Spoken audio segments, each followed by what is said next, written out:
Halo teman, di sini saya menemukan ular. Ini ya besar sekali. Saya mau menjebak tikus dengan umpannya itu sisa makan burung-burung yang peliharaan saya. Itu ceritanya itu ada tikus makan apa umpannya ya, tapi tidak kena jebakannya belum.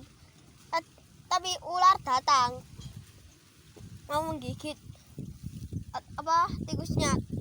Ada ularnya yang kena jebakannya, ini besar, ini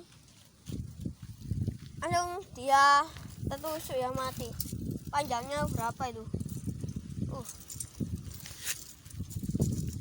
Berapa itu ini? Berapa ya? Mari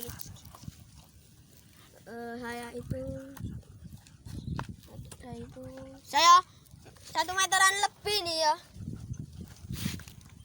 panjang ini ular kobra berbisa tuh. Ada siripnya itu ya.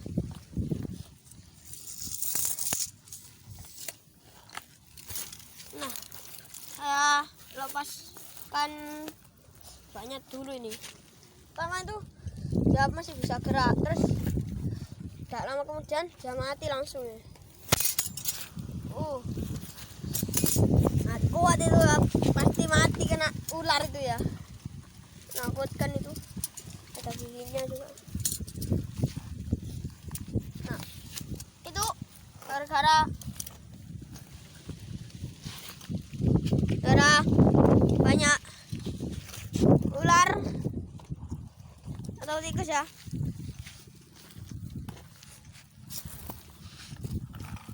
Itu banyak, takut itu bisa bereaksi tuh.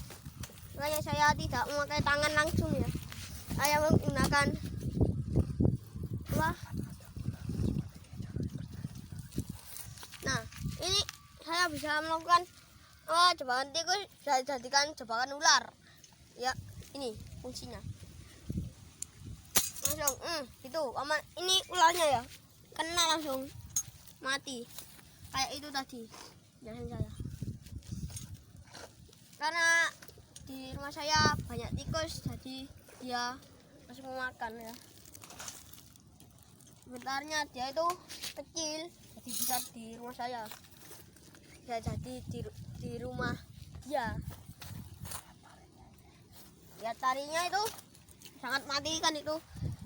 Kecil-kecil lagi mematikan itu ya. Bisa membunuh kerbau atau gajah itu biasanya ya. Biasanya itu keluar dari taringnya. Banyak darah ya. Itu kecil di atas, lihat. Kecil itu, kecil. Lihat gak tuh, banyak kan? Bisa keluar misalnya itu. Sangat besar itu, 1 meter lebih. Darahnya karena cuitan itu tadi. Ya, sekian dari saya menemukan ular kobra terkena perangkap tikus. Terima kasih telah menonton video ini.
Ya, kali ini saya akan mencoba membongkar pompa air yang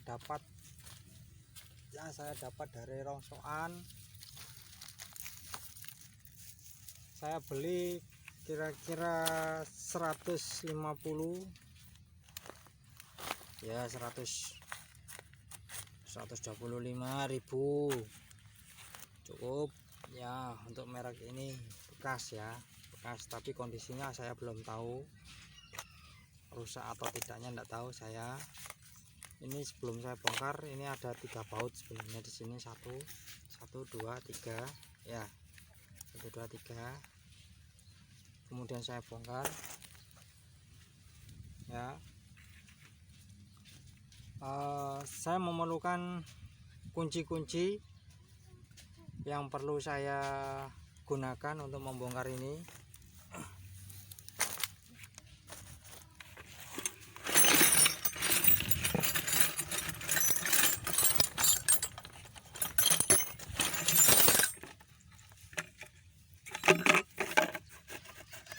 Ada kunci 10, obeng, palu,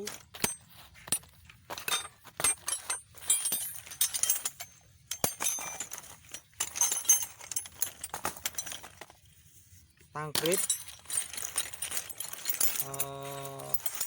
paku, cukup 13 cukup ya. Coba saya singkirkan dulu.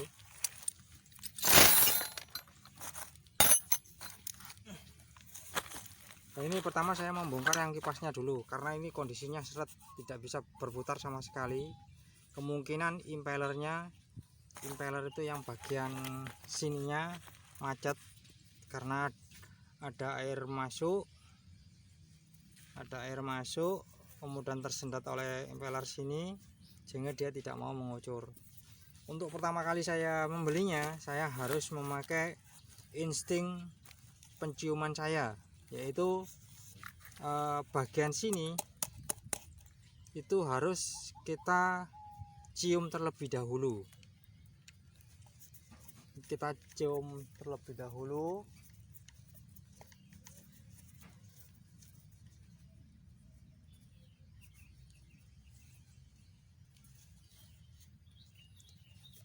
Dengan maksud pompanya tidak terbakar ya. Jadi kita bau apakah pompanya terbakar atau tidak. Kalau ada bau sangit atau gosong, maka sebaiknya kita tidak usah membeli pompa ini walaupun dengan harga murah ya.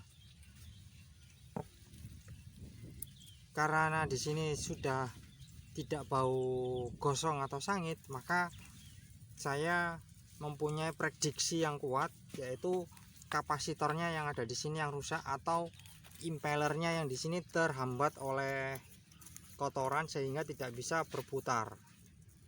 Dan kemungkinan dia ya akan menyebabkan impeller di sini rusak, kapasitor di sini rusak. Dan untuk pengamannya yaitu pengaman panasnya, head protectionnya putus atau fuse-nya putus ya. Coba saya bongkar dari sini dulu ya.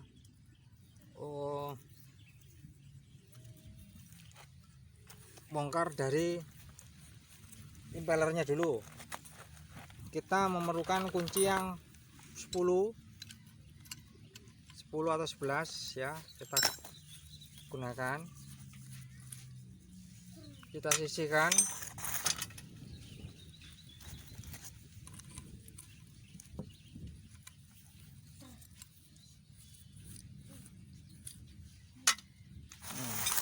Pada saat kita membuka ini tidak bisa kita buka secara langsung, kita pukul dengan obeng pukul supaya bukanya merata sedikit. Nah, udah. Nah, di sini ada karet seal. Karet sealnya kotor tapi masih bagus, masih bisa digunakan.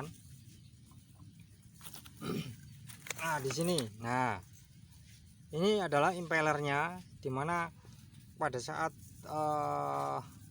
berputar ini mengambil air, tapi di sini ada kerak-keraknya ya, ada kerak-keraknya sehingga perlu dibersihkan sedikit. Ada kerak-keraknya. Nah, ini ada kerak-keraknya di sini yang menghambat perputaran ini. Dan di sini diusahakan bersih. Setelah bersih,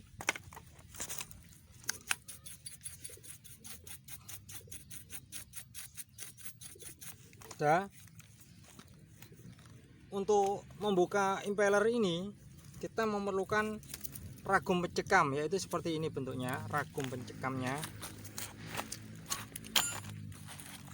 Ragum pencekamnya seperti ini, jadi cukup kita kendorkan dan kita pakai kunci L yang ini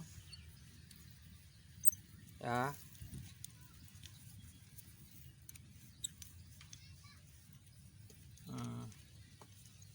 Langsung kita masukkan ke dalam impellernya. Kalau kita mau mencabut impeller ini, coba dilihat ya, ini kita tinggal menguatkan kunci L nya yang ada di sini.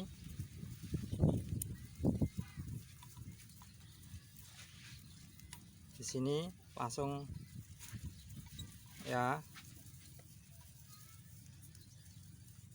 dan seperti ini ya.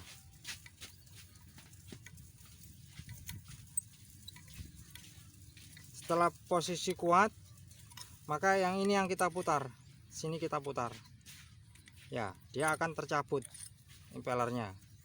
Untuk saat ini saya tidak akan mencabut terlebih dahulu karena saya ingin memastikan bahwa kapasitornya rusak atau baik ya, karena kalau sudah membongkar ini ada pekerjaan tambahan, maka saya pastikan dulu kapasitornya yang terpasang di sini itu dalam keadaan baik aja dulu.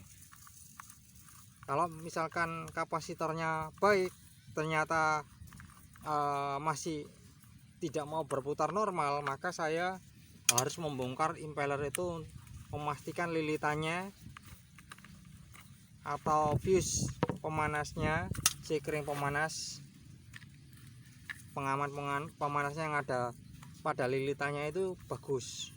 Atau kalau misalkan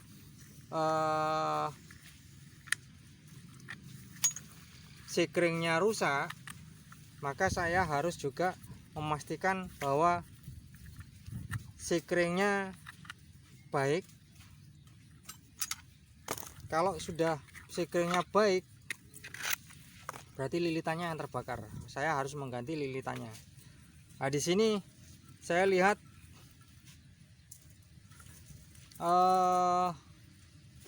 kapasitornya sudah gantian ternyata. Jadi kapasitor yang terpasang di pompa ini sudah diganti. Kita lihat mereknya ini, dia memakai merek yang ini ya. Jadi ini sudah gantian. Saya harus memastikan lagi kalau apakah kapasitor ini bagus, maka saya menggunakan alat avometer. Untuk memastikan kapasitor ini rusak atau baik, saya menggunakan avometer, dan kita harus mencabut terlebih dahulu kapasitor dari rangkaiannya. Tapi jangan lupa untuk kabel yang terpasang di kapasitor itu jangan sampai tertukar dengan lilitan yang lain. Jadi kita biarkan dua ini aja yang berada di luar ya. Antara posisi begini dengan posisi begini sama saja, dia tidak ada pengaruhnya sama motor ini ya. Cuman kita memastikan ini baik atau jelek, kapasitornya jelek atau baik. Ini ada tulisannya 8 mikrofarad ya, 8 mikrofarad.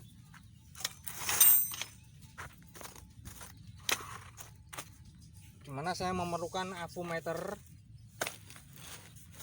Avometer ini adalah alat untuk mengukur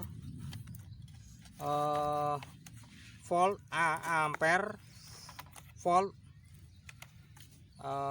sama ohm. Nah, ini adalah bagian dari sekring pemanas atau fuse pemanas. Bila ini biasanya berada di dalam lilitan, ini bentuknya, ini sekitar 80 atau 75 derajat Celcius. Pada saat lilitan sudah mencapai 75 derajat Celcius, maka lilitan yang menempel di sini ini tidak putus, tapi sekring ini yang akan putus ya, sehingga dia tidak terkonek lagi dengan lilitan utamanya, maksudnya stromnya ya. Saya kondisikan pada volt DC. Volt DC.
Di posisi ohm juga tidak bergerak dia. Sama pada posisi volt DC dia seharusnya bergerak juga ini. Nah, tidak bergerak. Bentar. Tidak bergerak juga.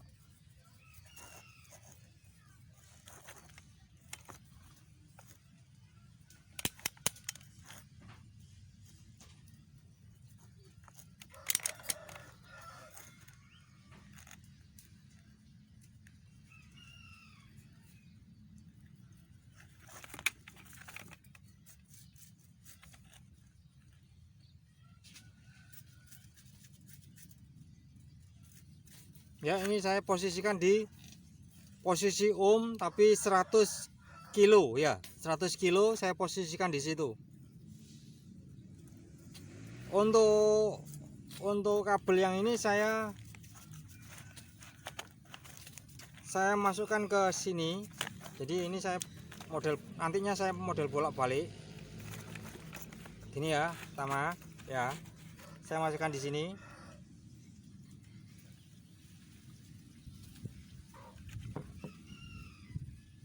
Ada pergerakan, tapi dia melambat, turunnya melambat. Untuk pengecekan kapasitor, turunnya harus melambat, tidak boleh langsung turun ke angka 0, ya.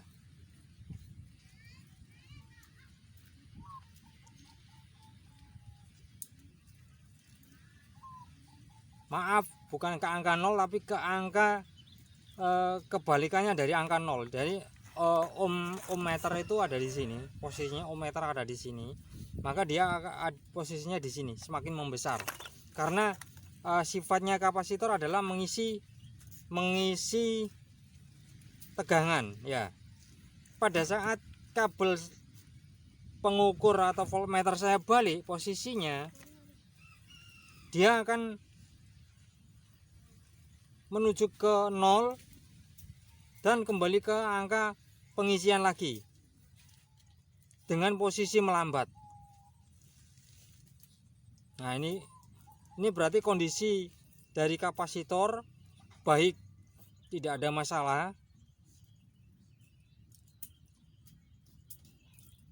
Nah, ini baik karena posisi turun, posisi naiknya untuk kapasitor pengisiannya baik ya, semakin keras karena alat ini mengeluarkan tegangan yang mengisi dari kapasitor ini. Coba kita coba lagi ya. Untuk pengetesannya kita posisikan di angka 100 kilo ohm di angka ohm ya, angka ohm. Kemudian yang kabel satunya atau kabel yang hitam kita arahkan ke kabel yang satunya sini, ya. Ternyata di angka 0 turun sampai angka maksimal dari pengisian kapasitor ini.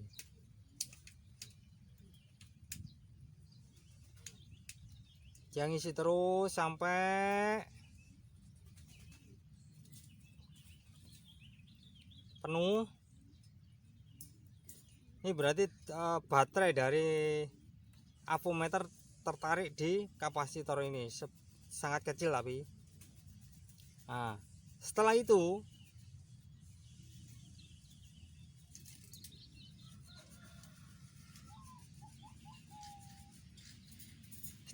baru kita balik lagi. Kita balik posisinya, dia akan kembali lagi ke angka ohm atau mikroampernya, mili mikroamper.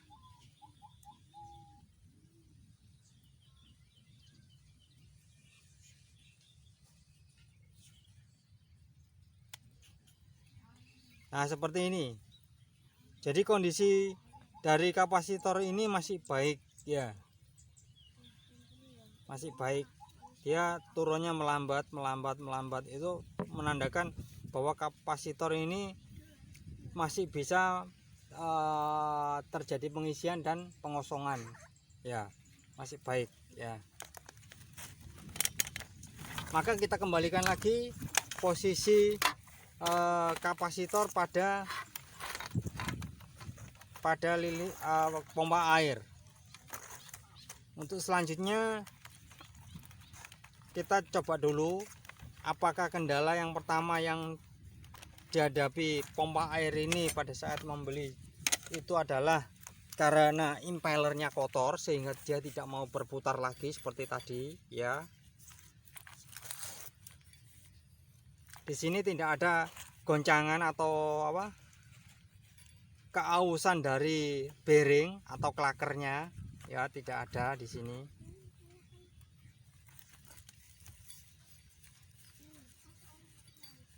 Nah, ini adalah suara gesekan impeller dengan kotoran-kotoran yang ada di ruang impeller. Ini saya sambungkan lagi ya untuk memastikan. Ini sudah bisa dipastikan bahwa kapasitornya dalam keadaan baik. Tinggal kita menancapkan ke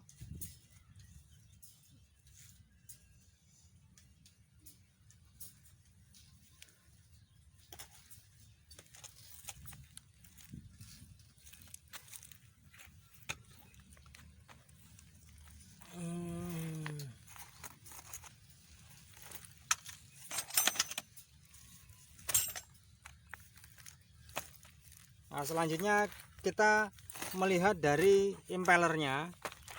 Impellernya di sini itu bagus juga, tidak ada masalah. Cuman yang di sini adalah dia untuk ruang impellernya dengan sealnya dia masih kotor. Sebaiknya dibersihkan dulu.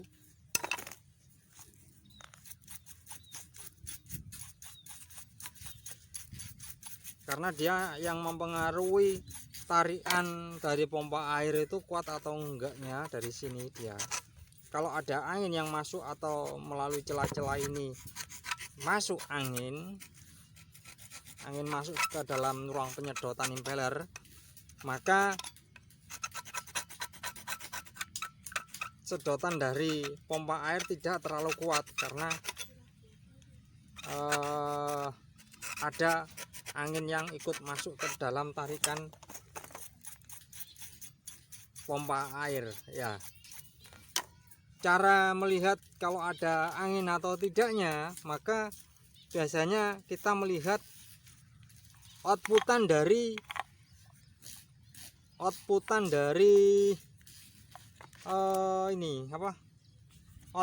dari air yang dikeluarkan. Bila ada gelembung, maka bisa dipastikan itu adalah ada kebocoran dari pipa, mulai dari pipa penyedot sampai ke dalam impeller ini ada kebocoran ya. Benar, saya mengambil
ini rahasia saya waktu mau menutup katup ini, ruangan depan ini dengan menggunakan silikon sealant, yaitu lem silikon. Jadi kita oleskan di daerah sini, kemudian kita juga oleskan di daerah sini, kemudian kita tutup ya, dia tidak akan bocor lagi ya.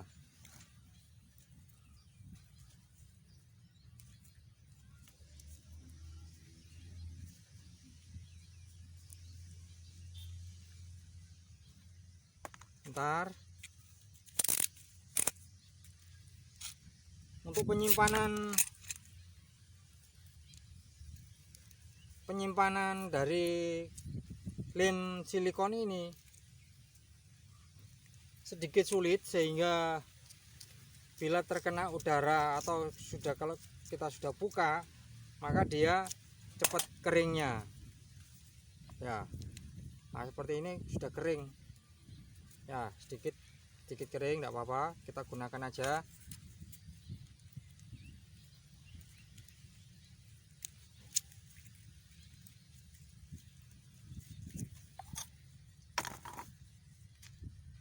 Nah, ini sedikit kering ya, kita gunakan.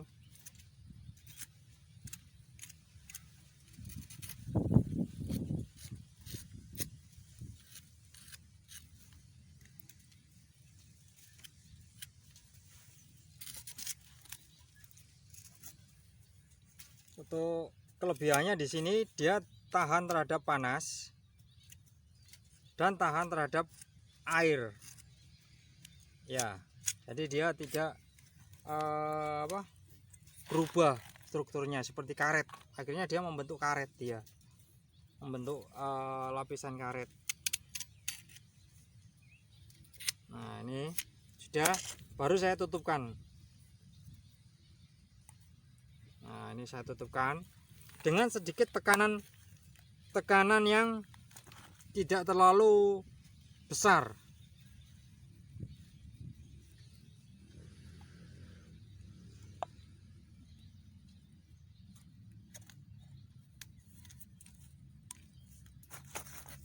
Tidak terlalu besar ditekan.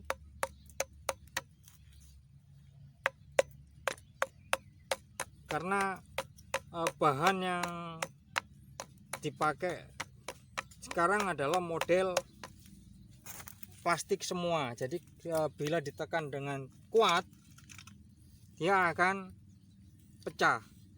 Saya pakai baut yang lama dulu ya, karena belum menyediakan baut yang baru. Nah, ini saya pasang terlebih dahulu. Bila sudah berjalan normal,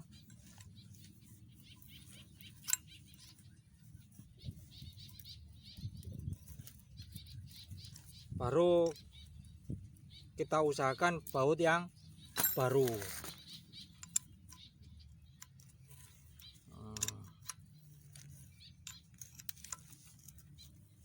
Baut satunya enggak tahu di mana, saya belum menemukannya.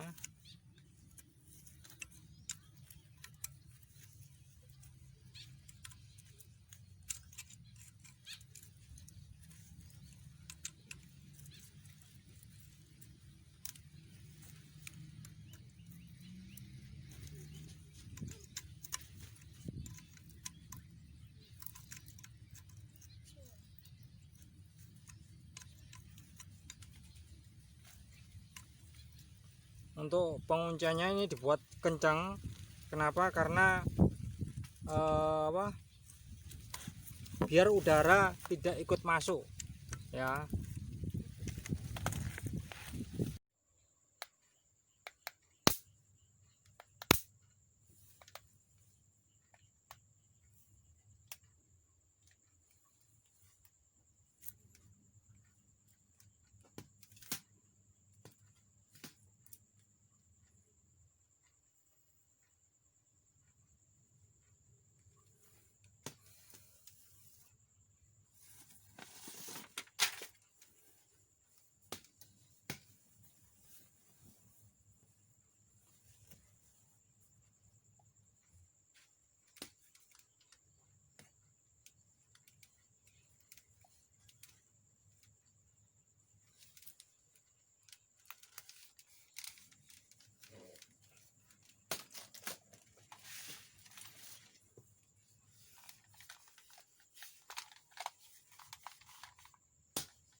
ya.